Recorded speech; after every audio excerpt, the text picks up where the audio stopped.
इस मूवी की शुरुआत में हम लोग एक खूबसूरत लड़की को देखेंगे जो कि अपने फादर के साथ में एक बिजनेस ट्रिप पर जाती है। इस लड़की का पिता अपनी बेटी को बिजनेस ट्रिप पर अपने फायदे के लिए यूज करता है। ये लोग यहाँ पर एक बूढ़े शख्स से बिजनेस करने वाले थे। लड़की का फादर अपने बेटी को अपने बिजनेस पार्टनर के साथ में भेजता है। इसके बाद इन दोनों के बीच में क्या होता है ये हम लोग आगे इस वीडियो में देखेंगे। तो चलिए इस मूवी को शुरू करते हैं। कहानी की शुरुआत में हम लोग लिया को देखते हैं। वो अपने फादर के साथ में एक बिजनेस ट्रिप पर जाती है। लिया एक खूबसूरत लड़की है जिसकी उम्र लगभग 20 साल होगी। उसके पिता एक मल्टीनेशनल कंपनी के सीईओ होते हैं। उन्हें आज एक बहुत बड़ी डील मिलने वाली है। लिया अपने फादर के पास में आकर उनसे ये पूछती है, आप क्या कर रहे हैं? फादर कहते हैं, मैं उस डील को पाने के लिए स्पीच की तैयारी कर रहा हूँ। लिया कहती है, क्या मैं भी आपके साथ जा सकती हूँ? उस मीटिंग में मैं कोई भी गड़बड़ नहीं करूंगी और बहुत ही डिसिप्लिन तरीके से बैठी रहूंगी। लिया के फादर पहले तो मना करते हैं, लेकिन बाद में वो मान जाते हैं। वो मीटिंग में जाने के लिए तैयार हो रहे थे। लिया के डैड पूछते हैं, क्या मुझे टाई पहननी चाहिए? लिया कहती है, आपको टाई पहनने की कोई जरूरत नहीं है। इसके बाद उसके डैड मीटिंग को अटेंड करने के लिए यहाँ से निकलते हैं। वैसे तो लिया के पास यहाँ पर करने के लिए कुछ काम नहीं था, इसलिए वो अपने डैड के कुछ कपड़ों को ठीक करने लगती है। इसके बाद वो सावर लेती है। अब वो तैयार होकर होटल में घूमने लगती है। लिया के डैड ने उसे अभी रूम से बाहर निकलने के लिए मना किया था, लेकिन लिया को वाटर बॉटल्स खरीदनी थी, इसलिए उसे रूम से बाहर आना पड़ा। जब लिया लिफ्ट से ऊपर जा रही थी तभी उसी लिफ्ट में एक हैंडसम आदमी होता है जिसकी उम्र लिया से काफी ज्यादा थी। वो लिफ्ट में अपने फ्लोर का बटन दबाने के लिए अपना हाथ आगे बढ़ाता है, जिससे उसका हाथ लिया को टच हो जाता है। असल में उस आदमी ने ऐसा जानबूझकर किया था, लेकिन लिया कुछ भी रिएक्ट नहीं करती है। वो तो आराम से च्युइंगम खा रही थी। लिया का ऐसा बिहेवियर उस आदमी को काफी अच्छा लगता है। अब वो लिया को ही देखे जा रहा था। लिया की खूबसूरती को देखकर वो उसकी तरफ अट्रैक्ट हो जाता है। अब उस आदमी का फ्लोर आ चुका है। जैसे ही वो यहाँ से बाहर निकलता है वो फिर से लिया की तरफ मुड़कर देखता है। अब लिया अपने रूम में वापस आ चुकी है। वो यहाँ आकर देखती है उसके फादर पहले ही आ चुके हैं। फादर उसे पूछते हैं, तुम कहाँ गई थी? लिया कहती है, मैं वाटर बॉटल खरीदने के लिए गई थी। फादर कहते हैं, कम से कम तुम मुझे बताकर जाया करो, मैंने तो तुम्हें रूम से बाहर निकलने के लिए मना किया था। लिया अपनी गलती मानती है और अपने फादर से सॉरी कहती है। लिया के फादर का गुस्सा शांत होता है। इसके बाद वो अपने बेटी को गले से लगाते हैं। वो कहते हैं, मुझे तुम्हारी बहुत फिक्र होती है। मैं तुम्हें हर वक्त ऐसा इसलिए बोलता हूँ क्योंकि तुम्हारे अलावा मेरा इस दुनिया में कोई भी नहीं है। लिया के फादर यहाँ पर उसे ये बताते हैं, होटल के मैनेजमेंट ने एक बिजनेस पार्टी रखी है, इसलिए तुम जल्दी से अपने कपड़े बदल लो क्योंकि हमें उस पार्टी में जाना है। लिया चेंज करते हुए उनसे ये पूछती, आपकी आज की मीटिंग कैसी रही? क्या ये डील हमें मिल जाएगी? लिया के फादर मीटिंग के बारे में कोई भी जवाब नहीं देते हैं। इसके बाद वो लिया के ड्रेस की तारीफ करते हुए, तुम बहुत खूबसूरत लग रही हो। इसके बाद उसके फादर कहते हैं, चलो हम लोग मीटिंग में जाते हैं और इस बार हम लोग डील लेकर ही आएंगे। अब ये लोग डिनर पार्टी में पहुंच चुके हैं। लिया के फादर क्रिस्टीन नाम के आदमी से मिलते हैं। वो कहते हैं, ये मेरी बेटी है। लेकिन लिया तो पहले ही क्रिस्टीन से मिल चुकी है, क्योंकि वो लिफ्ट वाला शख्स जिसने लिया को टच किया था वो कोई और नहीं बल्कि क्रिस्टीन था। लिया के डैड क्रिस्टीन से बातें करने के लिए उसे लेकर दूसरे तरफ जाते हैं। लिया यहाँ पर अपने फादर से कहती है, इस बार डील लेकर ही आना। उन दोनों के यहाँ से जाने के बाद लिया इस पार्टी में दूसरे लोगों से मिलने लगती है। लिया देखती है क्रिस्टन और उसके डैड के बीच में बातें हो रही हैं और उन दोनों के बीच में किसी बात को लेकर आर्ग्यूमेंट हो रहा है। इसके बाद लिया अपने डैड के पास में आती है क्योंकि उसे उसके डैड होपलेस से लग रहे थे। लिया अपने डैड से पूछती है, क्या मैं कोई हेल्प कर सकती हूँ?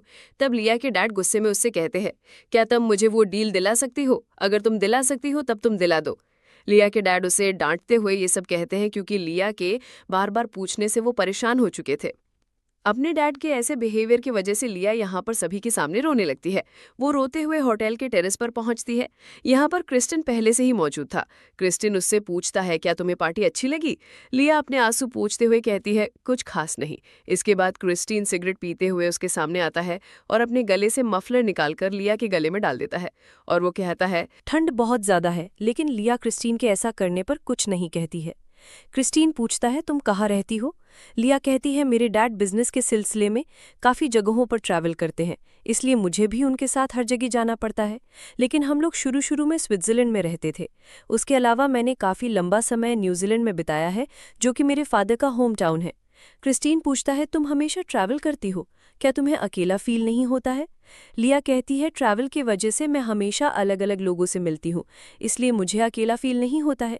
क्रिस्टीन को लिया की बातें काफ़ी अच्छी लगती हैं। इसके अलावा क्रिस्टीन ही वो आदमी था जो कि लिया के फादर को डील दे सकता था, क्योंकि वो दूसरी कंपनी का परचेजिंग मैनेजर था और उसी के कहने पर कंपनी लिया के फादर के साथ बिजनेस करती। इसके बाद लिया उस मफलर को निकालकर क्रिस्टीन को देती और वो कहती है मेरे डैड मुझे ढूंढ रहे होंगे इसलिए मुझे अब जाना चाहिए। इसके बाद लिया यहाँ से जाती है। कुछ देर के बाद हम लोग मीटिंग में देखते हैं यहाँ पर लिया भी होती है। लिया के डैड क्रिस्टीन से कहते हैं तुम्हें मुझे ये कॉन्ट्रैक्ट देना चाहिए क्योंकि वो एक बेहतरीन क्वालिटी के कार्पेट बहुत कम दामों में देने के लिए तैयार है।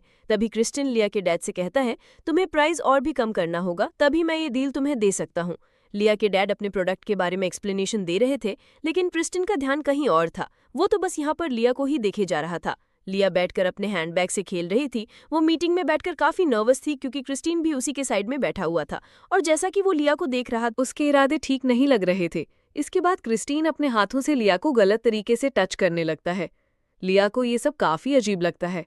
इसके बाद वो अपने पैर को हटाकर पानी पीते हुए क्रिस्टीन की तरफ देखती है। तभी लिया के फादर लिया को देखकर हल्का सा मुस्कुराते हैं। लिया को ये सब समझ में नहीं आता है। इस मीटिंग के खत्म होने के बाद लिया अपने डैड के साथ में होटल से बाहर जाती है। यहाँ वो अपने डैड से कहती है क्रिस्टीन थोड़ा अजीब इंसान है, क्या आपको ऐसा नहीं लगता है? लिया के डैड पूछते हैं वो अजीब कैसे है, तुम बताओ। क्योंकि बिजनेस वाले लोग ऐसे ही फ्रैंक होते हैं, वो बहुत ही कम समय में लोगों से दोस्ती करना जानते हैं। लिया उनसे कहती है मैं अपने रूम में जाना चाहती हूँ, लेकिन लिया के डैड उसे जबरदस्ती पार्टी में लेकर जाते हैं। डिनर के बाद यहाँ पर सभी लोग पार्टी और ड्रिंक कर रहे थे। यहीं पर क्रिस्टीन लिया के पास में आकर उसे डांस करने के लिए इनवाइट करता है। अब ये लोग साथ में डांस कर रहे थे। पहले तो लिया को थोड़ा अजीब लगता है लेकिन धीरे धीरे वो क्रिस्टीन के साथ में कंफर्टेबल हो जाती है। वो यहाँ पर अपने डैड से बातें करना चाहती थी लेकिन डैड तो किसी औरत से पहले ही लगे हुए थे। धीरे धीरे क्रिस्टीन लिया को पार्टी की दूसरे तरफ लेकर जाता है। वहीं लिया बार बार अपने फादर की तरफ देख रही थी। वो सोच रही थी आखिर उसके फादर उसे क्यों नहीं रोक रहे हैं। वो ये सब सोचते हुए क्रिस्टीन के साथ में डांस कर रही थी। क्रिस्टीन पता नहीं फिर क्या सोचता है। डांस करते करते ये लोग काफी नजदीक आ जाते हैं। अब लिया भी क्रिस्टीन की तरफ अट्रैक्ट होने लगी थी। तभी लिया अपने डैड की तरफ देखती है जो कि अपनी ही मस्ती में होते हैं और वो लिया की तरफ कोई भी ध्यान नहीं दे रहे थे। लिया पहली बार अपने फादर का ऐसा बिहेवियर देख रही थी और उसके फादर ने आज तक कभी भी लिया को इतनी फ्रीडम नहीं दी थी। तभी क्रिस्टीन लिया के साथ में डांस करते हुए उसे किस करने लगता है। लिया अभी भी अपने फादर की तरफ देख रही थी। अब डैड भी उसे देखते हैं लेकिन वो इसके बाद यहाँ से चले जाते हैं। देखने में ऐसा लग रहा था कि उसके डैड जानबूझकर ये चाहते हैं कि लिया क्रिस्टीन के और भी करीब हो जाए। लिया कुछ भी समझ में नहीं आ रहा था। तभी क्रिस्टीन उससे कहता है चलो कहीं बाहर चलते हैं। लिया भी जाने के लिए मान जाती है। इसके बाद क्रिस्टीन लिया का हाथ पकड़कर उसे कहीं लेकर जाता है। लिया काफी कंफ्यूजन में होती है। अब क्रिस्टीन लिया को लेकर अपने कमरे में जाता है। इसके बाद वो उसे पीने के लिए ड्रिंक देता है। लिया ड्रिंक कर रही थी तभी क्रिस्टीन पीछे से आकर उसके नेक पर किस करता है। अब ये लोग काफी क्लोज आते हैं और यहीं पर इंटीमेट हो जाते हैं। अपने घपाघप कार्यक्रम को पूरा करने के बाद क्रिस्टीन उठकर यहाँ से चला जाता है। वहीं लिया अकेले बैठी रह जाती है। लिया को कुछ भी समझ में नहीं आया कि क्रिस्टीन अचानक क्यों चला गया। इसके बाद वो पार्टी हॉल में जाती है। यहाँ पर सभी लोग अभी भी पार्टी कर रहे थे। लिया इस पार्टी में अपने डैड को ढूंढती है। कुछ देर ढूंढने के बाद वो अपने डैड को देखती है कि उसके डैड क्रिस्टीन से बातें कर रहे हैं। वो दोनों बातें करते हुए काफी खुश लग रहे थे। ये लोग कुछ देर पहले डील के लिए आर्ग्यूमेंट कर रहे थे, वही अब ये लोग काफी खुश है। लिया जब इन दोनों को अच्छे से देखती है तब उससे ये बात समझ में आ जाती है कि उसके डैड को ये कॉन्ट्रैक्ट मिल चुका है। वो ये बात सोच ही नहीं पा रही थी कि कैसे क्रिस्टीन ने उसके साथ घपाघप करके इस डील का सौदा किया। इसके बाद वो अपने फादर के पास में जाके इन लोगों के सेलिब्रेशन में शामिल होती है। यहीं पर वो क्रिस्टीन को देखती है जो कि उससे नजरें चुरा रहा था। अब वो उसकी तरफ देख भी नहीं रहा था। लेकिन लिया के फादर तो बहुत खुश थे। अपने फादर को खुश देखकर लिया भी खुश होती है और वो अपने डैड को कहती है ग्रेट वर्क डैड। लिया की ये बात उसके डैड को काफी अजीब लगती है। इसके बाद वो अपने फादर का हाथ झटक कर क्रिस्टीन को सभी के सामने यहीं पर किस करती है। उसके डैड लिया को क्रिस्टीन से अलग करते हैं। क्रिस्टीन भी ये सब खड़ा होकर देख रहा था। इसके बाद वो अपने फादर से हाथ छुड़ाकर वहां से बाहर चली जाती है। उसके फादर लिया के पीछे पीछे जाते हैं। लिया बाहर जाकर टैक्सी बुलाती है। तभी उसके फादर पीछे से दौड़ते हुए आते हैं। वो अपना कोट अपनी बेटी को पहनाते हैं लेकिन लिया को समझ में आ गया था कि उसके फादर ने उसका इस्तेमाल किया है और जानबूझकर उसके फादर ने उसे इस बार इतना फ्रीडम दिया था ताकि वो क्रिस्टीन के करीब जा सके। फादर लिया को हक करते हैं लेकिन लिया उनसे दूर हट जाती है क्योंकि लिया अपने मन में अब ठान चुकी थी कि उसका और उसके फादर के बीच में रिश्ता खत्म हो चुका है।